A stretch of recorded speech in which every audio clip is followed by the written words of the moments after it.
So, David, we've spent a little time this afternoon, don't know if you heard it, talking about Jean Charest as a potential Liberal leader based on what you had talked about this morning with Elias, the idea that we're seeing a whole lot more of Jean Charest lately. And as you often Hmm. say, in politics, nothing is coincidence. So for people who didn't hear, does this lead some, or do you think maybe not? Well, I definitely think there's something behind it. Do I have any sources? Do I have any concrete information? No, but here's the facts that I have, and these are all public facts.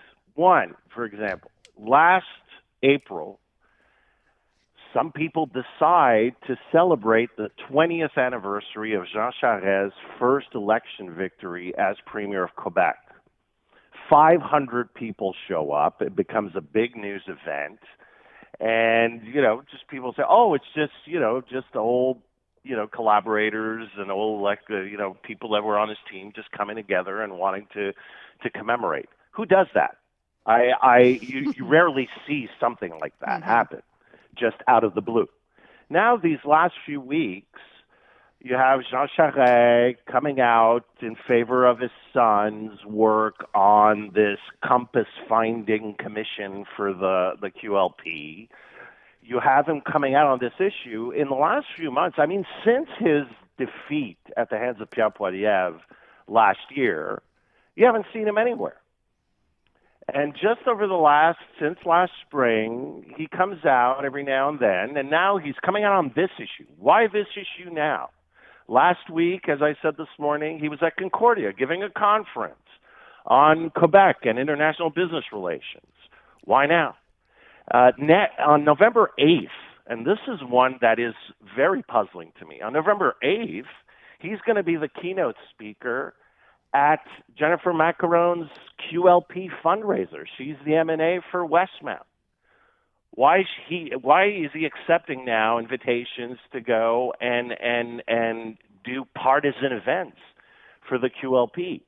So I'm not saying he's running, but when you add up, and this is more of background information, right now the party is led, yes, he is the interim leader, by Marc Tanguay. Where does he come from, politically speaking? He was the president of the QLP under Jean Charest. Who gave him his safe writing that he's held since 2012? Jean Charest. Who's the whip of the Liberal caucus? Philomena Rati. When did she start into politics? Under Jean Charest. So, and who are the advisors right now that are advising these people? These are all former Charest advisors. And my final point, and I've said this many times, this commission led by André Pratt, to find the supposed compass, well, it is majoritively composed of former Charest ministers, Jeff Kelly among them, and Charest's son and former Charest advisors. So I'm just adding this stuff up and saying, okay, something must be going on here. Is it for Jean Charest just starting to test? Because this guy, look, he's been a professional politician all his life, since he's been 28 years old. This is his business. This is his life. He's always going to be involved. He's always going to be out there. He's always going to want to contribute. But is he contributing because he has an ulterior motive? I don't know. Does he still have a solid brand? You're going to say yes. And I listened to the phone calls and the text messages you read out. There is a controversial heritage there, but there is a brand. And but the other option is he trying to set it up for his son? Antoine definitely seems to be interested in playing a bigger role in the QLP. And so there's something there. But again, and it's just me, but you said it, I always say it. It's very rare that there are coincidences in politics. I mean, he's only 65 years old, too. I feel like we have it in our minds that he's quite a bit older than he is. He's only 65. He showed us not long ago that he still has political ambitions because he ran to be leader of the Conservative Party. To which some would say, oh, my God, he's 65. Well, yeah, but let's take it from another side of it. I remember back in 2015, the Bloc. It was 2015. The Bloc Québécois was heading towards a horrible, horrible massacre. And the then leader, Michel Beaulieu, saw this, and a lot of people within the sovereignist camp just came around him and said, look, get out of the way here because we're going to get wiped out of the map. And instead, they went and got Gilles Duceppe, an old trusted hand with a brand, to come back and just protect what needed to be protected, and it worked. It did. And so I'm wondering, and look, Okay. again, this is me, but I'm just wondering, right now, the Liberals have made a decision to wait until 2025 for a leader. Could Jean Charest come in or just advise, play a bigger role, and just calm the things down for this completely divided caucus that has no clue what it's doing right now in terms of communications, and really maybe just straighten out the ship. So someone in a sense to pave the way for whoever that next leader would be. His own son, perhaps. Possibly, yeah. Maybe. Okay. Huh. It couldn't hurt. It certainly couldn't hurt. Maybe play the elder statesman role and try to just calm things down for the party. Okay, David, let me move on from that to something else that happened today, which I imagine will get more coverage during the week. Paul Saint-Pierre Plamondon making a big announcement today, announcing the first budget of what a sovereign Quebec would look like on day one. I want you to hear what Paul Saint-Pierre Plamondon had to say on this one particular question. So take a listen to this. Obviously, you cannot say there is equalization payments. They are worth 14 billion. So if Quebec becomes a country, we're down 14 billion. I mean, a person cannot possibly say this and be serious. It's not fair to say that. Okay, that's obviously his take. This is the first question that always comes up. What are we going to do about those $14 billion? At the end of the day, he says it's really not 14 by the time you net out what Quebec puts in. Maybe it's closer to 9 or 10. Yeah. Well, first of all, just my theory on Jean-François Lisé's absence, I think he's busy opening up the 200 embassies for Paul Saint-Pierre Plamondon. You should ask him about that next week. Okay. Sure, we will. But look, these numbers. This is a rite of passage for every leader. It's kind of a test, a litmus test for a PQ leader. It shows the base that you're really serious about this.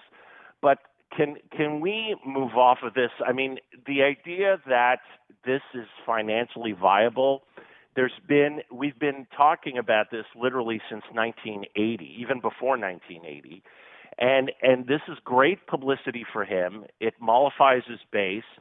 And in the current situation where you have governments that are elected in the province in Quebec with under 40% of the popular vote, you can understand that he can go and try to peel away some sovereignist votes from the CAQ and from Quebec Solidaire, where Quebec Solidaire is very much in disarray. This has been under the radar. But last week, did you notice that Gabriel Nadeau-Dubois said that he doubts he'll be back after the 26th election? Mm-hmm. And so because the Quebec Solidaire is plateauing and even losing support and losing out on a lot of ways to connect with mainstream voters, and it's kind of really plateaued. So you're seeing this strategy here where Paul Saint-Pierre Plamondon is keeping a 4-member caucus party in the limelight because now Québécois is going to ride on this for the whole week and say how amazing he is, like they did writing columns about how he was amazing and liberator of peoples because he stood up to the man about the oath to the king. So you're going to have here again mostly a communications strategy that is designed to try to get to 25, 26, 28% of the vote. But in the Francophone writings, 25, 28% of the vote gets you at least official opposition status because of the way the vote is all split up here. Okay. Meantime, Quebec is on fire. Yeah, that was my thing, Quebec David. is on fire. Yeah, I thought this would land like a rock because No. people right now are worried about their own budgets, trying to pay bills and buy groceries. I would think the last thing they would care about would don't be know. the budget for an independent Quebec. I'm taking a bit of a different view here, and I'm not really entirely sure why, other than every time this comes up, there's a lot of bluster right at the beginning, and it takes a while for people to then buy in and realize, you know what? It's just that. It's a lot of bluster. Well, it's hope. The facts here simply don't add up at the end of the day, but that doesn't happen right away. Not in the history, I don't think, when this has come up before. But maybe I'm wrong. It's hope, it takes too. time. No, but I agree with you, Aaron, and I agree with you, Natasha. I think you're both right on this. The idea here, it always takes a while, but there's a breaking point with the people. And we're coming up very close to it, I think. There's a point where, and we're seeing it, we saw it with Justin Trudeau. We're going to look back at the last 12 months, something broke. People said, enough. You have to deal with the real issues. And you can't just be going around and be happy-go-lucky selfie guy. And here you have François Legault that is going to be happy, actually, to attack Paul Saint-Pierre Plamondon on this because, first, he has an ego, and his ego will not take being attacked personally on his past. And also, the Parti Québécois, it's been his life's mission since he created the CAQ to destroy the PQ. Yeah. And so he's going to want to tangle with him. But while he's tangling with him, you're going to have two parties that currently in the polling represent 66% of voter intention, 56, sorry, not 66, 56% of voter intention that are not talking about Quebec having the highest rate of inflation in Canada, not talking about us having the highest taxes, not talking about the fact that in the last year, our schools, just the status of our schools, the poor status has gone from 59% to 61% of our schools are in poor status. The wait times in our emergency rooms. Yeah, no, David, you're on a stretch. You're right. You're 16 hours. You're right. 16 hours. David, we have to wrap up. David, we got to wrap. Yeah, I know. And it is an opening, and this came up earlier. Will someone actually use that opening and do something with it? That's the next big question, right? So we'll wait and see. David is going to be with us again Wednesday afternoon. He's back in his regular slot with us on Friday. David, thank you so much. Appreciate it. Great to be with you.